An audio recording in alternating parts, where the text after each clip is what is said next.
Ang programang ito ay rated SPG. Striktong patnubay at gabay ng magulang ang kailangan. Maaaring may masiselang tema, lengguwahe, karahasan, sexual, horror o droga na hindi angkop sa mga bata.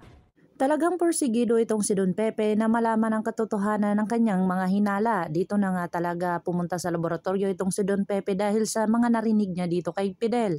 Dito na nga ay talagang naobserbahan niya o kung ano ang tamang gagawin. Kumuha siya dito ng specimen dito kay Zoe na kung saan kumuha siya ng buhok at agad-agad naman siyang pumunta kay Annalyn at nakuhanan niya din si Annalyn ng saliva gamit ang isang plastic cup. Dito na nga ibinigay niya sa kanyang tauhan upang malaman kung ano ang katotohanan. Naabutan nga sila ni Moira pero pinaalis niya na itong kanyang tauhan at talagang pinauna niya na.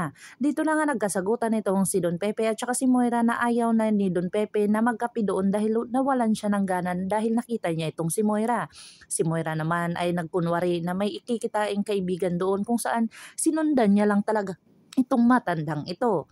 Dito na nga umuwi na si Don Pepe at talagang tinawagan niya itong si Obeng dahil sa magkikita na sila ng kanyang tauhan na kung saan talagang nakita niya at nalaman niya ang buong katotohanan na si Zoe ay hindi niya tunay na apo at si Annalyn lamang ay talagang 99.9% na apo niya talaga at nagpapasalamat siya sa Diyos dahil si Annalyn ay totoo niyang apo. Pero dito si Zoe ay talagang hindi niya apo kung saan talagang tinawagan niya ang kanyang anak at hindi siya sinagot nito. Ang kanyang katulong ni Dr. RJ Tanyag ang sumagot kung saan sinabi dito sa matanda na nasa Apex Medical Center daw itong si Dr. RJ Tanyag at saka si Giselle. Dito na nga nagmamadali itong si Don Pepe pumunta sa Apex. Subalit itong si Zoe ay talagang nakasalubong ito ni Don Pepe. Dito na nakita at nahulog ang papiles na kung saan ito ang result ng DNA nila ni Zoe at saka ni Annalyn. Nakita nga ni Zoe kung saan nagmamakaawa siya dito sa kanyang lolo na huwag sabihin para hindi siya mabuking na kung saan talagang porsigido ito at dahil sa mga ginagawa niya dito kay Don Pepe ay talagang porsigido itong mailantad ang katotohanan na hindi siya tunay na tanyag.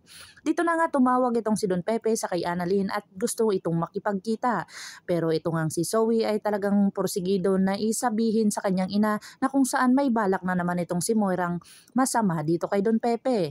Dito na talaga matatahimik ang buhay ni Don Pepe kung saan talagang masabi niya ang katotohanan dito kay Dr. RJ Tanyag o talagang magsisisi si Dr. RJ Tanyag dahil ito na ang huli-hulihang tawag ni Don Pepe sa kanya dahil mananahimik na itong si Don Pepe dahil sa kakagagawa ni Moira.